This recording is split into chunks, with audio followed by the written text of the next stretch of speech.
Bom dia, meus pequeninos. Vamos começar mais um dia de aula? Então, meus amores, vocês vão pegar o livro de ciência na página 249. Vamos iniciar nossa aula falando sobre o sistema locomotor, certo? O sistema locomotor, ele é constituído pelos músculos, pelo esqueleto e pelas articulações. O esqueleto, ele sustenta o corpo e protege algumas partes internas. As articulações, formadas pela união de dois ossos, elas podem ser classificadas de acordo com o movimento que executam.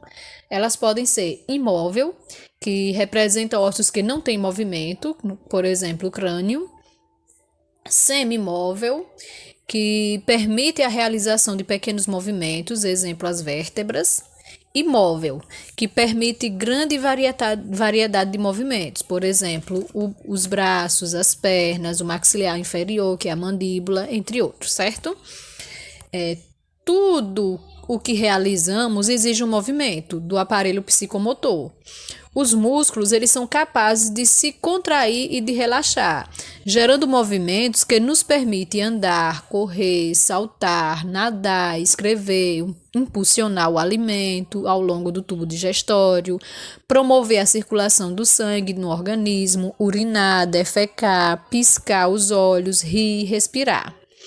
A nossa capacidade de locomoção, ela depende da ação conjunta de ossos, articulações e músculos, sob a regulação do sistema nervoso. Então, os músculos do corpo humano, eles têm a função e tamanhos diferentes. Eles são elásticos, contraem-se e se esticam para realizar os movimentos. Os músculos que dependem da nossa vontade para se movimentar, eles são chamados de voluntários, como os braços, as pernas e os dedos. E involuntários são aqueles que não dependem da nossa vontade, como o estômago, o intestino, o coração, certo? Então, a gente tem aí os músculos voluntários, são os dos braços e das pernas, por exemplo, e os involuntários são os músculos do fígado, do coração, entre outros. Uma das principais propriedades dos músculos é a capacidade de se contrair. É a contratilidade que torna possível os movimentos.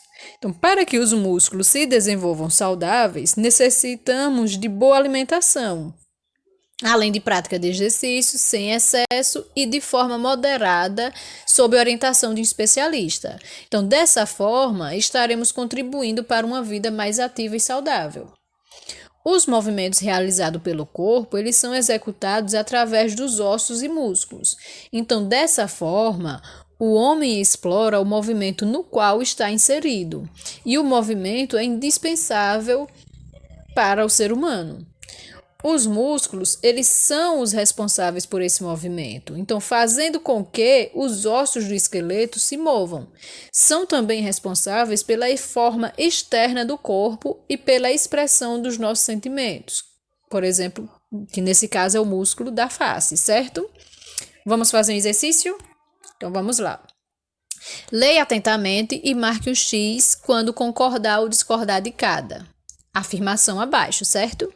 Então, as articulações das vértebras são semimóveis, concordamos, né? Elas têm pequenos movimentinhos só.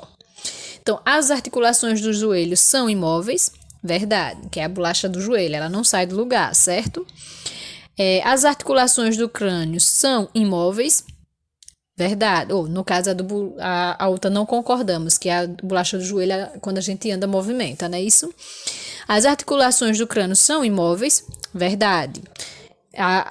É o exemplo de articulações imóveis que a gente tem, é o crânio. As articulações do maxilar inferior são móveis, com certeza, que é a mandíbula. As articulações dos braços e das pernas são imóveis, falso, né? Porque são os braços e as pernas são os que a gente utiliza, tanto os braços para pegar as coisas, como as pernas para nos locomover, né? Então, isso é falso. Segunda, relaciona a segunda coluna de acordo com a primeira. Letra A, móvel. Quem são o crânio, ele é imóvel, então a gente coloca aí letra B. Braços, pernas e mandíbula são móveis, então a gente coloca A. E a vértebra é semimóvel, então é letra C. Enumere as frases de acordo com as palavras do retângulo. 1 para móvel, 2 para imóvel, 3 para semimóvel. Então, vamos lá. Permite a realização de pequenos movimentos. Aí é o semimóvel. Então, a gente bota número 3. Permite grande variedade de movimento. Aí é o móvel. Então, a gente coloca 1. Representa ossos que não têm movimento. Aí é o semimóvel. Então, a gente coloca... Ou aí, no caso, é o imóvel. Então, a gente coloca 2. Certo? Então, vamos para o nosso próximo assunto, que é micro-organismos. Então, os micro-organismos, eles são formas minúsculas de vida que só podem ser vistas por nós com a ajuda de um microscópio. Existem micro-organismos no ar, no chão e até mesmo em nós, seres humanos. Então, no que diz respeito ao contato do micro-organismo com as pessoas, podemos dizer que ocorre de duas formas. Positivamente e de forma indispensável, como algumas bactérias que nos ajudam a absorver os nutrientes, e como também de forma bastante prejudicial, como as que causam doenças. Certo? Vamos conhecer alguns tipos de micro-organismos. Vamos começar com os fungos. Os fungos, eles são seres microscópicos ou macroscópicos que efetuam a decomposição da matéria orgânica que existe nos restos dos seres vivos. Normalmente, os fungos têm um corpo filamentoso, ou seja, longo e fino. O fungo, ele se espalha pelo lugar onde vive como se fosse um emaranhado de fios vivos e se reproduz produzindo esporos, que são um tipo de sementes que se solta de suas pontas para formar uma nova estrutura. O bolor, que aparece no pão velho, e o cogumelo, que são exemplos de fungos. Porém, eles não são o fungo inteiro, e sim a parte responsável por soltar esporos no ar. Ela é presa na superfície por pequenos filamentos chamados hifas, que prendem o fungo na matéria que está o alimentando. Então, há tempos eram considerados plantas. Na verdade, os fungos, eles não são nem animais nem plantas, e sim um grupo distinto de seres vivos que possuem características em comum. Existem fungos aquáticos e terrestres, além de algumas espécies que habitam outros seres. Os fungos, ele têm a importância fundamental para manter o bom funcionamento da natureza, pois muitos deles se alimentam dos seres mortos, e esse processo, além de limpar o ambiente, recicla os seres mortos. Alguns fungos, contudo, vivem de forma nociva, parasitando outros seres vivos, certo?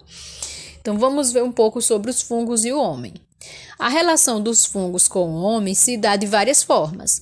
Alguns fungos causam doenças em plantas que o homem cultiva, atacam o próprio ser humano, causando-lhe doenças, e estragam alimentos estocados. Contudo, existem fungos que nos trazem muitos benefícios. Vários fungos são utilizados em nossa alimentação. Algumas espécies são usadas para a fabricação de vários tipos de queijo, outras são usadas para fazer remédios, principalmente os antibióticos. Os levedos, por exemplo, são utilizados para fazer o pão crescer e na produção de álcool, bebidas alcoólicas, vinagres e vários outros produtos que consumimos no nosso dia a dia. O fungo Penicillium, descoberto em 1928 por Alexandre Fleming, é usado para se produzir um antibiótico chamado penicilina, que se usa no combate à infecção por bactérias. Então, converse com seus pais ou, se possível, um médico sobre essa descoberta e faça um cartaz sobre o resultado da sua pesquisa, certo, gente? Vocês vão fazer isso. Então, vamos ver agora vamos falar um pouco sobre as bactérias. As bactérias, elas são seres microscópicos que vivem em praticamente qualquer ambiente da Terra. Algumas bactérias, ao realizar a decomposição da matéria orgânica, possuem uma grande importância no processo de retorno da matéria ao meio ambiente. O que as diferencia de muitos seres vivos é a simplicidade do seu organismo, formado apenas por uma célula de estrutura igualmente simples. A maioria das bactérias, elas se reproduzem dividindo a si mesma em duas partes iguais. As bactérias, elas são abundantes e existem em todo o ambiente em que existam seres vivos, seja no solo, nos rios, nos desertos, nas cidades. Então, existem até bactérias vivendo dentro e sobre outros seres vivos. Em nossos intestinos habitam milhões delas. Então, assim como os fungos, as bactérias elas são muito importantes. São os principais decompositores da natureza. Muitas bactérias vivem no corpo dos outros seres vivos sem nenhum efeito nocivo. Às vezes, até são bastante importantes para a vida desses seres, como é o caso das vacas, que só conseguem digerir a celulose do capim que comem com a ajuda das bactérias. Então, existem também bactérias nocivas, que se alimentam de partes dos organismos em que se hospedam, ou geram substâncias que lhes fazem mal. Agora vamos ver um pouco sobre a bactéria e o homem. Então, quando falamos das bactérias, é comum que pensemos logo nos males que muitas delas nos causam. Não é sem fundamento. Muitas delas nos causam doenças como tuberculose, pneumonia, cólera, meningite. Outras são responsáveis por estragar alimentos que, se consumidos, podem causar dores de barriga ou até envenenamentos, certo? Mas as bactérias têm sua importância. Além de ajudar a manter o equilíbrio no meio ambiente, nos ajuda na digestão de alimentos. Usamos algumas delas para produzir alimentos como queijos, iogurte, vinagre. A indústria também faz uso das bactérias para produzir substâncias como álcool e acetona. Algumas são usadas inclusive no tratamento de redes de esgoto, ajudando a dissolver a sujeira e os dejetos. Como evitar infecções por bactérias? Como a gente pode evitar? Não colocando as mãos na boca, nem roer unha, lavando com cuidado alimentos que serão consumidos crus, lavar os machucados imediatamente com água e sabão, lavar as mãos antes de qualquer lanche ou refeição, proteger os alimentos para evitar o contato com moscas, baratas ou outros parasitas, e só beber água devidamente tratada, se não for possível, ferver ou filtrar, certo? Agora vamos fazer um pequeno exercício? Então vamos lá. Pesquise e responda. O que são seres microscópicos? A gente viu que seres microscópicos são aqueles que podem ser vistos com o auxílio de microscópio, certo? Aí o que são seres macroscópicos? Os macroscópicos são os seres que podem ser vistos a olho nu, ou seja, que não precisamos de um microscópio para ver eles. Segunda, a gente vai enumerar 1 para bactérias, 2 para fungos, certo? Então, seres microscópicos e macroscópicos, a gente sabe que são os fungos. A gente consegue encontrar fungos que só são vistos por microscópio e fungos que a gente consegue ver com os nossos olhos.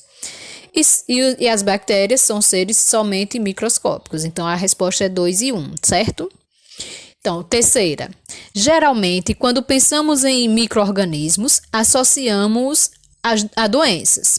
Porém, na natureza existem micro-organismos que contribuem para a manutenção da vida.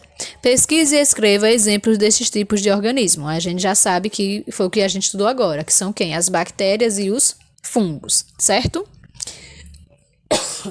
Quarta, complete o texto corretamente.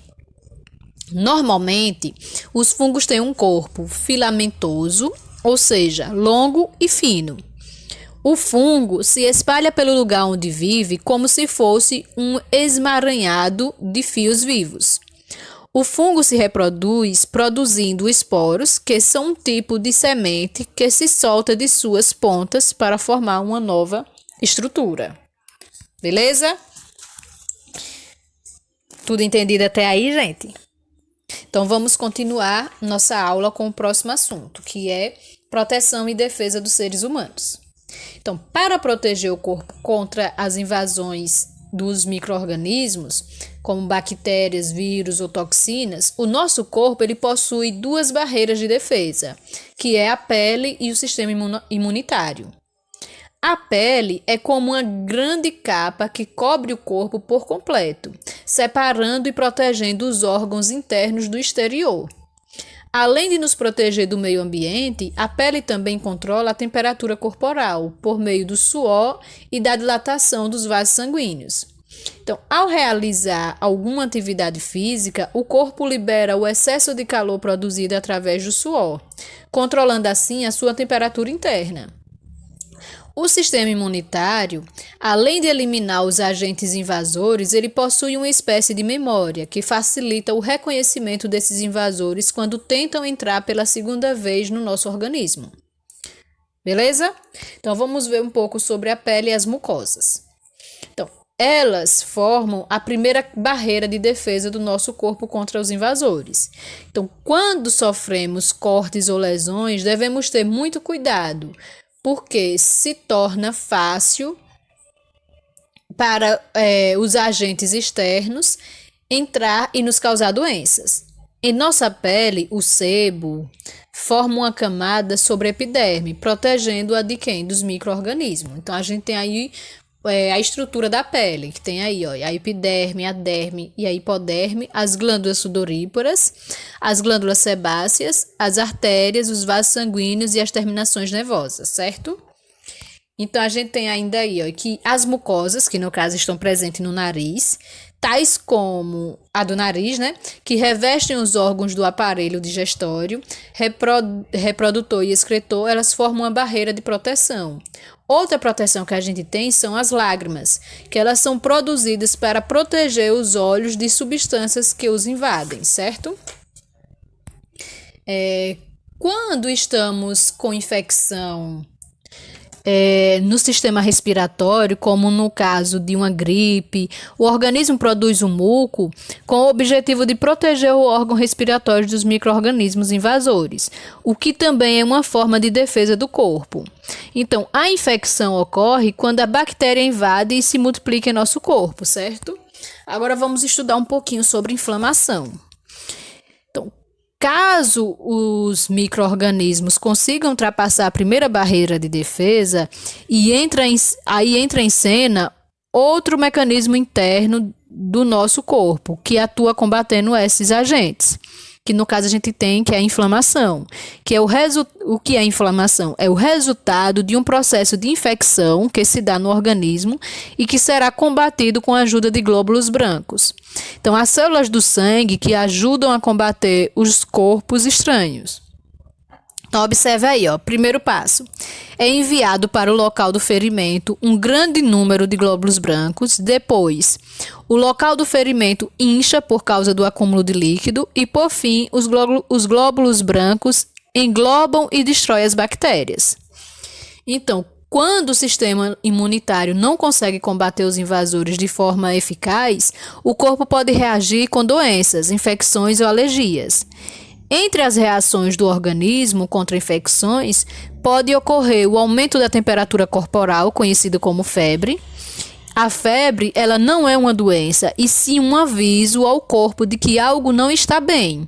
Então, essa forma de reação até ajuda o sistema imunitário a combater as infecções.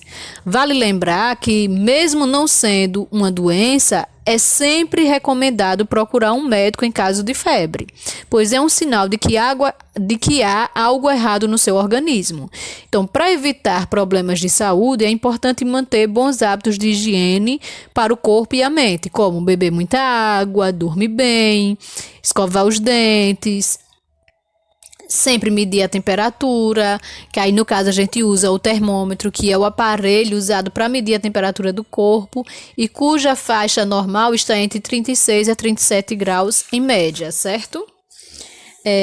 Então, meus amores, a nossa aula de ciência finaliza aqui.